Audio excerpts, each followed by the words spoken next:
Absurd security measures, pencil sharpener delivery banned at Asian Games. Behind the famous Moutai, national liquor of China, corruption, elite club, power struggles. It's all covered in today's China Truths. Absurd security measures, pencil sharpener delivery banned at Asian Games. Chinese leader Xi Jinping attended the opening ceremony of the 19th Asian Games, or Asia 2023, in the Olympic Sports Center Stadium in Hangzhou on Saturday, September 23. The luxurious scene inside the venue is in sharp contrast to the tight security outside the venue. Security in Hangzhou was raised to the highest level on Saturday as Xi and international dignitaries attended the opening ceremony. According to Reuters, a sizable traffic control area around Hangzhou's Olympic Stadium was blocked off, at least one metro station was shut and deliveries were disrupted on September 23. One local netizen said that, due to safety rules surrounding the Asia 2023, a pencil sharpener he had ordered could not be delivered. The strict regulations caused dissatisfaction. The netizen wrote on local social media, "How dangerous is the sharpener? Will I be able to use it to kill foreign country leaders?" Some netizens felt the security measures were absurdly overdone, especially wherever Xi Jinping went for a visit. A Hangzhou resident named Li Jian commented, "I think it shows they're too nervous, right?" The posts from local social media users show that security in Hangzhou has been fully upgraded. A netizen posted a photo showing that seals were also affixed to toilet cabinets in the Hangzhou subway. Another netizen sarcastically said that many residential buildings were not allowed to open windows during the Asian Games in Hangzhou. And in order to ensure that people obeyed the order, the local officials sealed the windows with sealing paper. Large crowds of people specially went to a viewing platform across the river from the Hangzhou Stadium to see the ceremony from a distance. Many left early. A man surnamed Wu, visiting from Sichuan province, said that many trailers were released before, such as a drone performance, but he didn't see anything. He said, "It's a shame." The organizers have expected a high-tech opening ceremony on Saturday would help boost excitement for the Asia 2023, after interest in China has been muted as the economy sputters and some question the cost of hosting the mega event. The Chinese organizers have not disclosed spending on the Asian Games. However, the Hangzhou government said they spent more than 200 billion yuan, or about $30 billion, in the 5 years through 2020 on transport infrastructure, stadiums, accommodation and other facilities. The 19th Asian Games was originally scheduled to be held in 2022, but it was postponed for a year due to the Chinese Communist government's strict COVID-19 prevention measures. But at this period, the geopolitical climate in China casts a shadow over the Asian Games promotion. The day before the opening of the Asian Games, Xi Jinping on Friday held a rare meeting with Bashar al-Assad, the Syrian leader who has been criticized by the West. Xi called on the West to lift sanctions on Syria. Also on September 22, a new diplomatic dispute broke out between China and India. The Ministry of Foreign Affairs of India issued a statement strongly protesting China's decision to issue invalid visas to 3 Indian athletes participating in the Asian Games. The statement said that in protest, Indian Sports Minister Anurag Thakur cancelled his trip to the Asian Games. The territorial dispute between China and India has spilled over into sports competitions. 3 Indian female athletes face being forced to withdraw from the competition because they come from disputed regions. They come from Arunachal Pradesh in northeastern India, an area called South Tibet by China, and both countries claim sovereignty over the area. Meanwhile, the Japanese government's top spokesman said on September 19 that Tokyo would do its best to ensure the safety of Japanese citizens in China, as relations between the two countries have become tense due to the discharge of treated radioactive water from the destroyed Fukushima nuclear power plant into the sea. Behind the famous Moutai, national liquor of China, corruption, elite club, power struggles.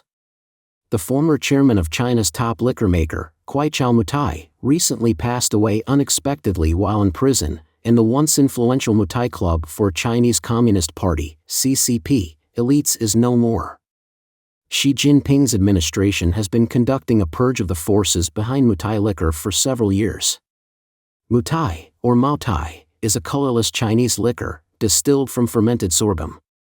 It is made in the town of Moutai in China's Guizhou province and won an award during the 1915 Panama Pacific International Exposition.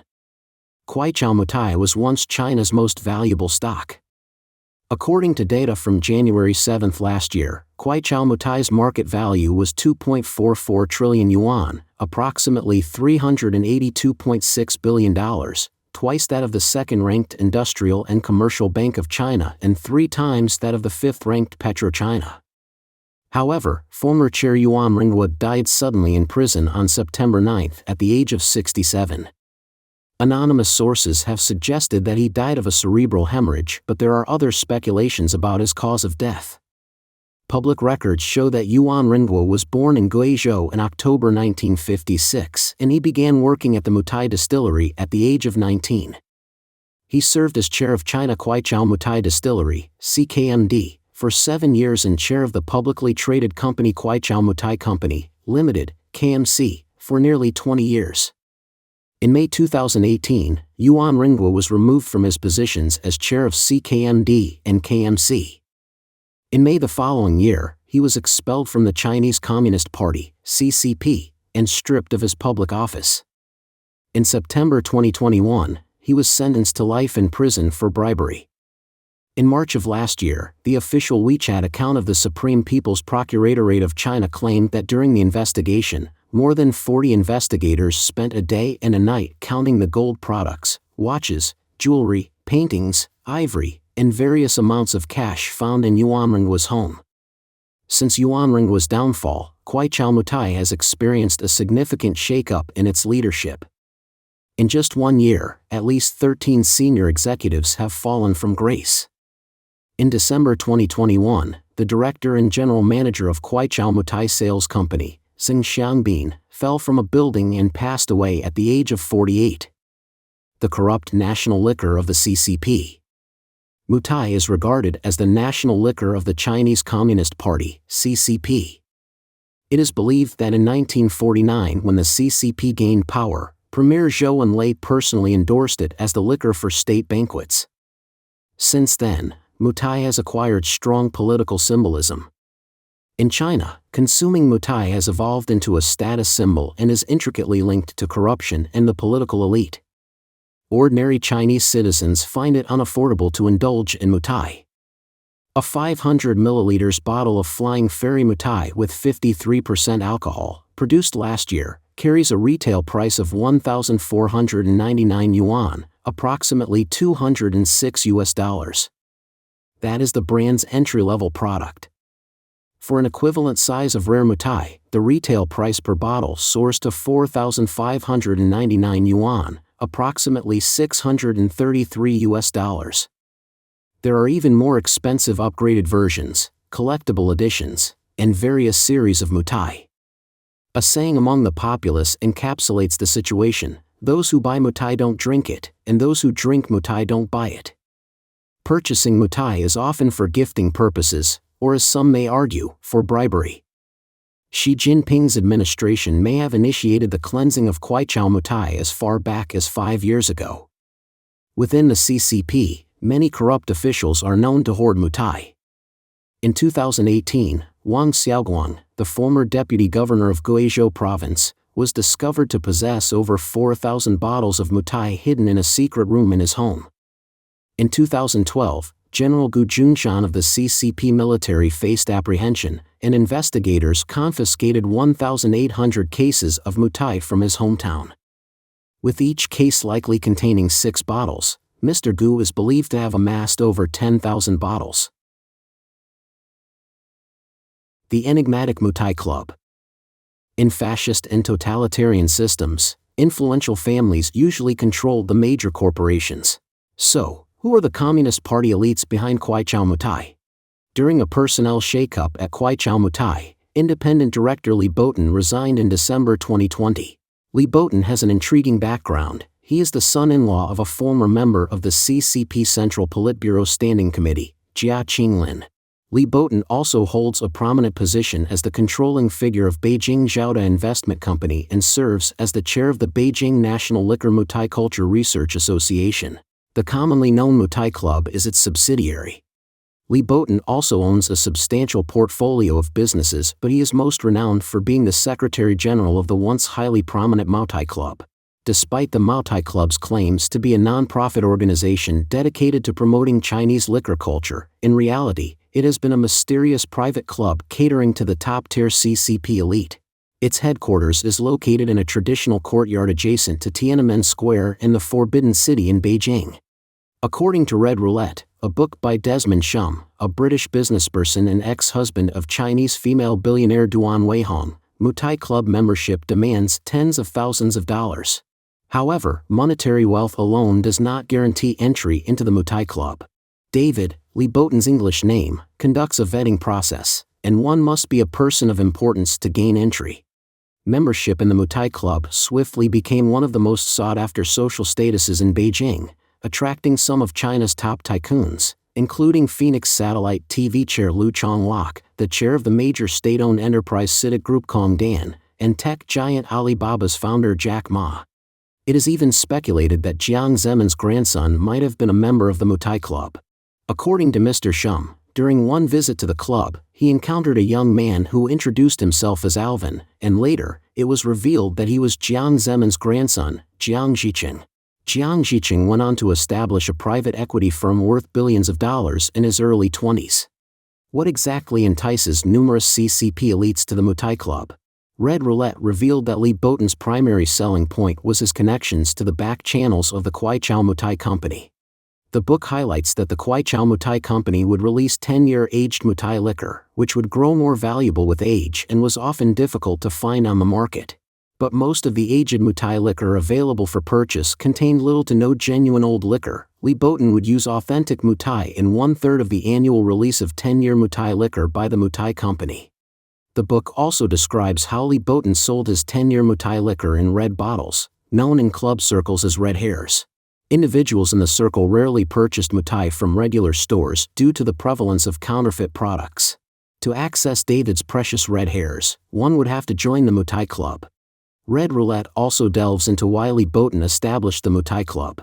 According to the book, the CCP's elite like that in private settings, one can conduct political and economic transactions with no one knowing whom you meet or what you discuss. Secondly, CCP elites avoid flaunting their wealth openly, but relish highlighting it behind closed doors with trusted friends. Thirdly, in many cases, the primary benefit of private clubs is the ability to operate on government assets for personal gain. Moutai Club demise, a symptom of power struggles in Zhongnanhai. Mr. Shum said he believes that Li Botan's relationship with Kwaichow Moutai was established with the help of Jia Qinglin. Back in Beijing, there used to be several top-tier private clubs like the West Mountain Club, Panga Club, and China Club. However, since Xi Jinping assumed power, these private clubs have been successively shut down, purged, and their key figures investigated. But the Moutai Club continued to operate in secret, indicating its strong backing by influential people. Li Botan's father-in-law, Jia Qinglin, was a close confidant of Jiang Zemin, the former CCP leader. During the 1990s, when Jia Qinglin served as the provincial party secretary in Fujian, the infamous Yuanhua smuggling case unfolded, involving smuggled goods worth 53 billion renminbi, $6.4 billion. This case was referred to as the CCP's first major economic case since 1949, and then Prime Minister Zhu Rongji vowed to get to the bottom of it. However, Jia Qinglin not only emerged unscathed but also rose to the highest echelons of central power. This led people to think that Jia Qinglin's relationship with Jiang Zemin was anything but ordinary. However, as Jiang Zemin's influence waned and he eventually passed away, the Moutai Club could not escape its eventual demise. The former headquarters of the Moutai Club now stands empty and is now the Moutai Museum, open to the public. Here's one explanation as to why Xi Jinping insisted on shutting down these private clubs. Chinese entrepreneur Meng Jun, currently residing in the United States, stated on the Elite Forum television program on September 17 that ever since the incidents involving Zhou Yongkang and Bo Xilai's political upheaval, Xi Jinping believed that these high-end clubs were potential bases for the political power struggles of the elite. They attracted various factions and individuals with shared interests and goals. Xi Jinping was most concerned about the formation of small circles within these clubs, as they could become a force to challenge his authority. The Moutai Club was officially established on December 21, 2009, at the Great Hall of the People in Beijing. Yuan Rengua, then chairman of Kwaichao Moutai, served as vice chair, while Li Boten was the secretary general or behind-the-scenes controller. In other words, it was Yuan Rengua who assisted Li Boten in establishing the Moutai Club. China affairs commentator Chen Weiyu suggested on his program on September 12 that the death of Yuan Rengua during the time when the Jia Qinglin family was being purged may not have been a coincidence, and that it should not be ruled out as a means of self-preservation for Li Boten. Chen Weiyu also mentioned that Yuan Rengua served as the chair of Kwaichao Moutai for 20 years. During the era of Jiang Zemin's leadership, Yuan Rengua had cultivated connections with numerous influential figures within the Jiang faction. His death certainly took away many secrets. Moutai liquor was initially an exceptional national brand with a long history. However, after the CCP seized power, under the pretext of a public-private partnership, Moutai liquor was forcibly taken under state ownership. The three private distillery owners who originally produced Moutai faced unfortunate fates, with one being executed, one receiving heavy sentences, and the other voluntarily selling to the government. Don't forget to leave a comment in the section below to share your opinions on today's topic with us. Make sure to like and subscribe to see more interesting topics from China Truths.